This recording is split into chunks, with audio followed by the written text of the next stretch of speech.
हरि ओम नमो नारायणाय। ओम नमो नारायणाय। हरि ओम नमो नारायणाय। हरि ओम नमो नारायणाय। ओम नमो नारायणाय। हरि ओम नमो नारायणाय। जय राधा माधव जय कुंज बिहारी। जय गोपी जन वल्लभ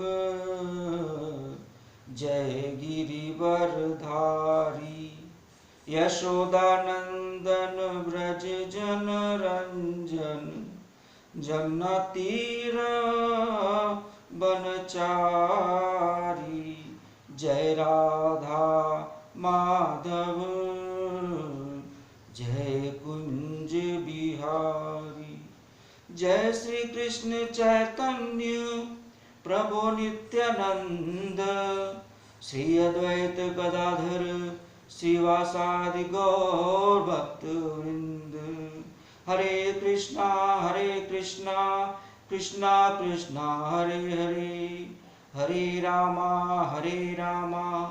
रामा रामा हरे हरे।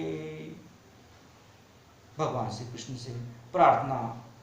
भगवान, आपने वचन दिया है कि आप हमारे साथ हैं। जब आप हमारे साथ हैं, आप स्वयं मेरे साथ हैं, तो हमें किसी बात की चिंता करने की क्या आवश्यकता, किसी से डरने की क्या आवश्यकता, और कौन सा ऐसा कार्य है जो हमारे लिए असंभव है। निवेदन है, आप अपने इस वचन को सत्य कीजिए। इस ज्ञान यज्ञ, भक्ति यज्ञ, प्रेम यज्ञ को पूर्ण एवं सफल बनाइए। ओम नमो भगवते वासुदेवाय।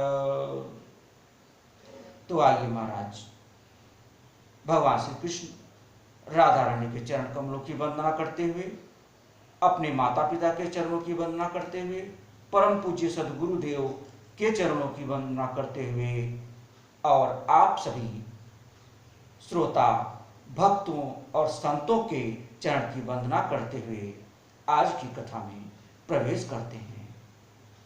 तमाम प्रकार के अयोग्यताओं के बावजूद, समस्त प्रकार के अवगुणों के बावजूद, क्योंकि साथ भगवान श्री कृष्ण का है, साथ अच्छा है, इसलिए यह विश्वास भी है कि भगवान हमारे कार्य को जरूर सफल एवं पूर्ण करेंगे, काम भी अच्छा होगा। श्रीमद् भागवत कथा में साथ है कन्हैया जी का, उनकी लीलाओं का, उनके भक्तों की कथाओं का साथ है। इस माध्यम से स्वयं भगवान श्री कृष्ण हमारे साथ हैं, इसलिए पूर्ण विश्वास है कि कथा सफल होगी, पूर्ण होगी। आप सभी भक्तों से निवेदन है कि पूर्व की कथाओं में या आगामी कथाओं में यदि कोई त्रुटि हो जाए, वाक्यात्मक, भावनात्मक, शब्दात्मक या किसी भी प्रकार की त्रुटि हो, तो उसे घर का बालक समझकर क्षमा कर दें। जिस प्रकार घर के बालक तोतरी भाषा बोलते हैं, माता पिता बड़े प्यार से सुनते हैं, वही स्नेह हमें प्रदान करें। श्रीमद् भागवत के माध्यम से हम भक्ति, प्रेम, मर्यादा, नियम का संदेश देते हैं, जो कि हमें जीने की, मरने की कला सिखाता है। आइए आज की कथा में प्रवेश। ओम नमो भगवते वासुदेवाय। ओम।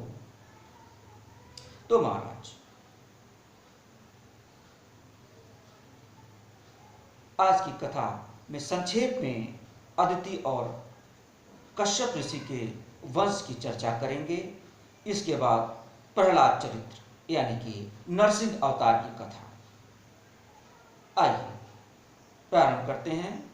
तो देवताओं की माता अदिति, और अदिति का विवाह कश्यप ऋषि के साथ हुआ था।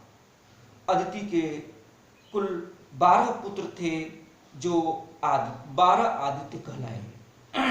उन 12 आदित्यों में एक तपस्था ऋषि हुए, जिनकी शादी, जिनका विवाह दैत्य कन्या रचना के साथ हुआ और उससे उन्हें एक पुत्र प्राप्त हुआ जिसका नाम विश्वदेव था।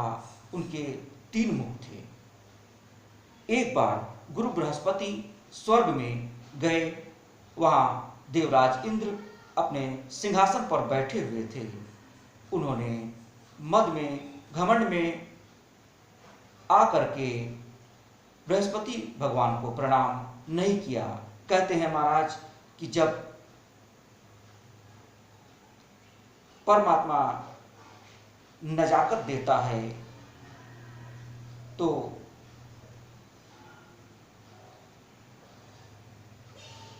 घमंड आ ही जाता है। नजाकत यानी कि धन का घमंड, समृद्धि का घमंड, पैसे का घमंड, प्रतिष्ठा का घमंड यदि मनुष्य में आ जाता है तो फिर वह उचित अनुचित का ध्यान नहीं रखता, अपनी मर्यादा को भूल जाता है। ऐसा ही इंद्र से हो गया। उन्होंने देवगुरु को प्रणाम नहीं किया। देवगुरु रुष्ट होकर, नाराज होकर चले गए। दैत्यों ने जब देवताओं को गुरुओं से विहीन देखा तो उसी समय उन पर आक्रमण कर दिया और इस प्रकार से 14 भुवन और 3 लोग महाराज दैत्यों के हाथ में आ गया। अब देवताओं को बड़ी चिंता हुई। देवता भगवान विष्णु के पास गए, निवेदन किए कि स्वर्ग पर तो दैत्यों का शासन हो गया है, यदि इसी प्रकार चलता रहा तो संपूर्ण सृष्टि में पाप का साम्राज्य हो जाएगा। हमारी रक्षा कीजिए प्रभु, कोई उपाय बताइए किस प्रकार से हम अपना राज्य वापस लें। तो विष्णु भगवान बोले कि ऋषि दधीचि की अस्थियों से बने शस्त्र से ही यह युद्ध जीता जा सकता है। इस प्रकार से महाराज एक राजा हुए चित्रकेतु एक बार कैलाश पर्वत पर गए। वहां पर शिव पार्वती बैठी हुई थी और कथा चल रही थी। वहां अनेक ऋषि मुनि भी बैठे हुए थे, परंतु राजा चित्रकेतु को संदेह हो गया और उन्होंने पार्वती माता से अपने इस संदेह को व्यक्त किया कि किस प्रकार से भगवान शिव पार्वती बैठे हुए थे और वहां ऋषि मुनि आकर के बैठ गए। यह उचित नहीं है। जब पति पत्नी संवाद कर रहे हों तो अन्य किसी को प्रवेश वर्जित है।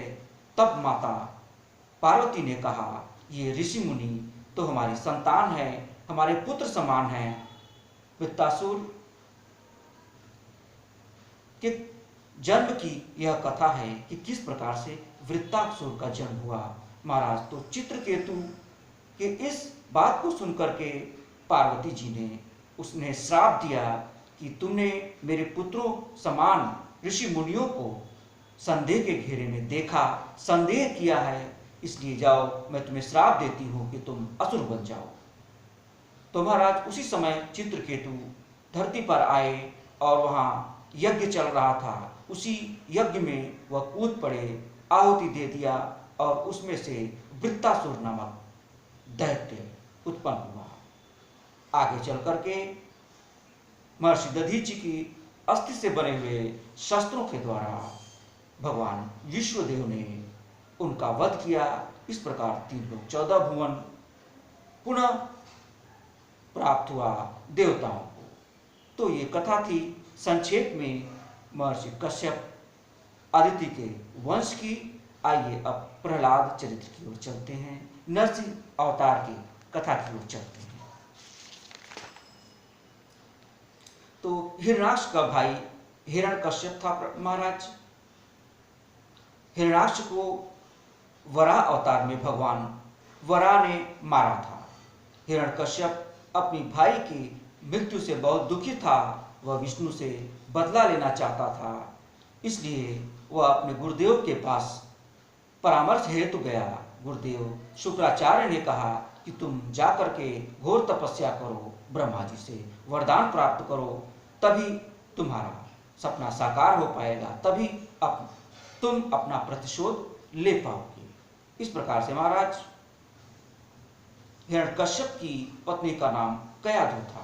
उन दिनों कयाधु गर्भवती थी और तभी हिरण्यकश्यप ने एक दिन तपस्या के लिए जाने का निश्चय किया और वे तपस्या के लिए चले गए। वे जहां जिस पेड़ के नीचे, जिस वृक्ष के नीचे तपस्या करने बैठे थे, उसी पर एक शुक यानी कि तोता बैठा था और वो कह रहा था नारायण नारायण नारायण। तब हिरण्यकश्यप वहीं रुक गए और तपस्या करना छोड़ करके घर वापस लौट आए। कयाधु ने पूछा, अरे महाराज, आप तो तपस्या करने गए थे, फिर लौट क्यों आए?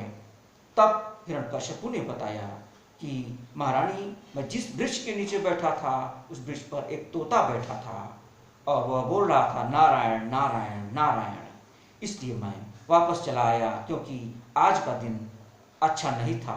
वह मेरे शत्रु का नाम ले रहा था, इसलिए मैं वहां से लौट आया। कयाधु ने दोबारा पूछा कि महाराज, क्या कहा आपने? मैंने सुना नहीं, आप तो तपस्या में गए थे, फिर लौट क्यों आए? हिरण्यकश्यप ने पुनः कहा, महारानी, जिस वृक्ष के नीचे मैं बैठा था उस वृक्ष पर एक तोता बैठा था, वह कह रहा था नारायण नारायण नारायण, वह मेरे शत्रु का नाम ले रहा था, इसलिए मैं लौट आया। इस प्रकार से महाराज कयाधु ने कई बार उनसे पूछा, इस हेतु कि वह यदि 108 बार नारायण नारायण नारायण कह दें तो 108 बार जपने से एक माला जप हो जाएगा और उससे उनका कल्याण हो जाएगा। इस प्रकार से महाराज धीरे धीरे करके कयाधु महारानी ने 105 बार उनसे नारायण नारायण नारायण कहवा दिया। अब बचा 3।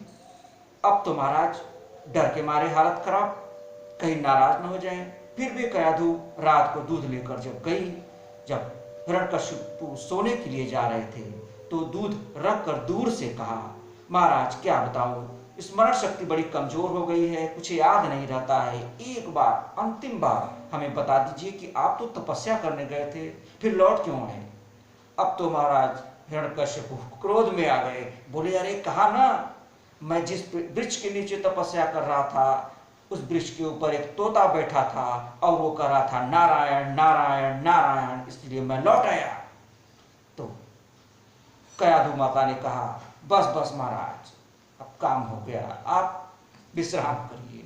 इस प्रकार से 108 बार नारायण नारायण के जप से माता कयाधु और उनके गर्भ में पल रहे प्रहलाद का कल्याण हुआ। अगले दिन हिरण्यकश्यप तपस्या करने चले गए। इसी दौरान प्रहलाद का जन्म हुआ और प्रहलाद थोड़े बड़े हुए। उनके पिताजी तपस्या करके वरदान प्राप्त करके लौटे और उन्होंने घोषणा करवा दी पूरे नगर में कि आज से भगवान हिरण्यकश्यप हैं। सारे नगर से देवताओं की मूर्तियां हटवाकर अपनी मूर्तियां लगवा दी और कहा कि सभी लोग हिरण्यकश्यप भगवान की पूजा करें। इस प्रकार से एक दिन भक्त प्रहलाद एक कुम्हार के घर की पास से गुजर रहे थे तो उन्होंने उस घर से रुदन की आवाज सुनी, रोने की आवाज सुनी। वे अंदर पहुंचे तो देखा कि एक दंपति रो रहे थे। कारण पूछा तो बताया कि उनकी 2 बिल्लियां थी, उनकी ही गलती और भूल की वजह से जल गई हैं। तो प्रहलाद जी बोले कि चिंता मत करो, मैं भगवान को बुलाता हूँ, वो सब कुछ ठीक कर देगा। कुम्हार ने कहा, क्या आप भगवान को जानते हैं? प्रहलाद ने कहा, भगवान तो मेरे पिता हिरण्यकश्यप हैं। तब कुम्हार ने कहा, नहीं, भगवान तो विष्णु हैं। तो इस पर प्रहलाद बोले कि यदि ऐसा है तो बुलाओ अपने भगवान को, दिखाओ हमें भी, वरना अभी तलवार से मैं तुम्हें दंड दूंगा।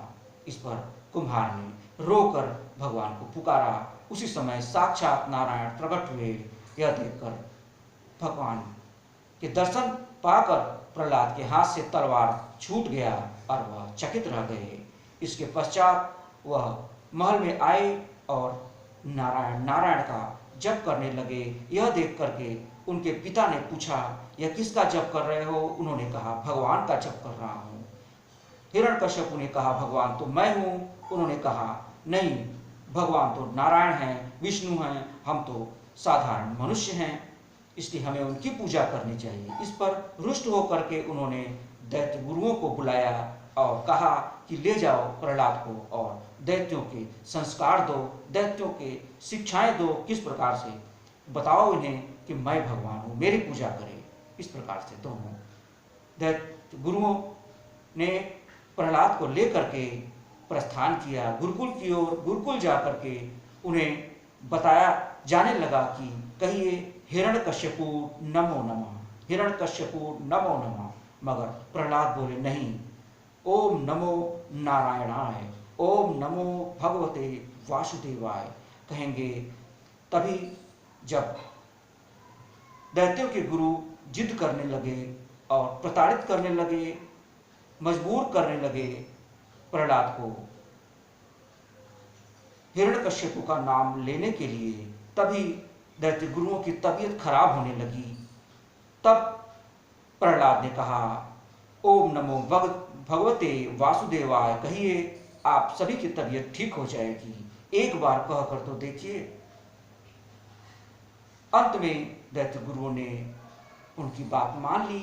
एक बार कहा, ओम नमो भगवते वासुदेवाय, ओम नमो भगवते वासुदेवाय, ओम नमो भगवते वासुदेवाय। ठीक हो गए, एकदम फिट हो गए। कहा कि वाह, ये तो चमत्कार हो गया। तब से पूरे गुरुकुल में ओम नमो भगवते वासुदेवाय का ही जप चलने लगा। जब प्रहलाद पुनः अपने पिता के यहाँ पहुंचे तो फिर से वही नारायण का नाम जप करने लगे। इस बार हिरण्यकश्यप बहुत रुष्ट हो गए, बोले कि किसके दम पर तुम हमें चुनौती दे रहे हो? कौन है तुम्हारा भगवान? कहाँ है तुम्हारा भगवान? कहाँ है? बताओ मुझे, क्या यहाँ है तुम्हारा भगवान? प्रहलाद ने कहा, हर कण कण में मेरा परमात्मा है, नारायण है, आप में है, मुझ में है, सारे दैत्यों में है, सब संसार में है, इस महल में है। तब हिरण्यकश्यप ने पूछा कि क्या इस खंबे में है तेरा भगवान? प्रहलाद ने कहा, हाँ, इस खंबे में भी है मेरा भगवान। इसके पूर्व महाराज हिरण्यकश्यप ने बहुत प्रयत्न किया, दैत्यों को आदेश दिया कि प्रहलाद को विष दिया जाए, पहाड़ी के ऊपर से गिरा दिया जाए, अस्त्र शस्त्रों से मारा जाए। अनेक प्रयत्न किए गए, परंतु भगवान विष्णु ने हर बार प्रहलाद की रक्षा की। प्रहलाद को होलिका की गोद में बिठा करके आग भी लगा दी गई, परंतु होलिका जलकर राख हो गई। भगवान की कृपा से प्रहलाद बच गए। और अब जब प्रहलाद ने कहा कि इस खंभे में भी हैं मेरे परमात्मा, तो हिरण्यकश्यप ने कहा, मैं इस खंभे को ही तोड़ देता हूँ, फिर देखता हूँ कहाँ है तुम्हारे भगवान, यदि हैं तो आए बचाएं। इस प्रकार से अपनी गदा निकाली और खंभे पर प्रहार किया। जैसे ही खंभे पर प्रहार किया महाराज, साक्षात नरसिंह भगवान प्रकट हुए। बोलो नरसिंह भगवान की जय। इस प्रकार से नरसिंह भगवान प्रकट हुए। नरसिंह भगवान और हिरण्यकश्यप में युद्ध हुआ। अंत में हिरण्यकश्यप को नरसिंह भगवान अपने ऊपर बिठाकर डेहरी पर बैठ करके बोले, तुमने जो वरदान मांगा था उसी वरदान के दायरे में रहते हुए आज मैं तेरा वध करने चाह रहा हूँ। तुमने कहा था न दिन में मरूं न रात में मरूं, यह संध्या बेला है, गोधूली बेला है, न अस्त्र से मरूं न शस्त्र से मरूं। मैं तुम्हें अपने नखों से मार रहा हूँ। मैं किसी की सृष्टि में नहीं आता हूँ। मैं तो न तो नर हूँ, न तो पशु हूँ, न ही कोई देवता हूँ। मैं तो नरसिंह हूँ और मैं तुम्हारा वध करने जा रहा हूँ। इस प्रकार से महाराज भगवान नरसिंह ने हिरण्यकश्यप का वध कर दिया। और वे अत्यंत क्रोधित हो गए। तभी भगवान की स्तुति प्रहलाद ने की और प्रहलाद साष्टांग प्रणाम किए। यह देख करके नरसिंह भगवान को दया आ गई। उन्होंने प्रहलाद को गले से लगा लिया और उन्हें प्रेम से चाटने लगे। तभी सारे देवी देवता आकर के उनकी स्तुति करने लगे।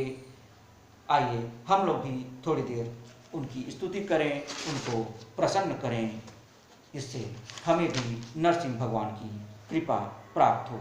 श्रीमन्नारायण नारायण हरि हरि, तेरी लीला सबसे न्यारी न्यारी हरि हरि।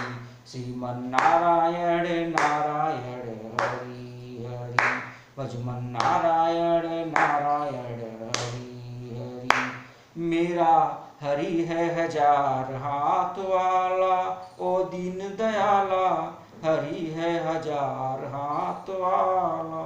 मैं कहता डंके की चोट पर ध्यान से सुनियो लाला, मेरा हरि है हजार हाथ वाला, ओ दीन दयाला, हरि है हजार हाथ वाला।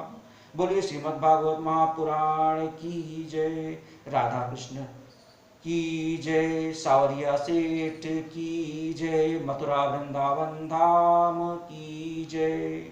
जय जय श्री राधे, जय जय श्री राधे, जय जय श्री राधे श्याम।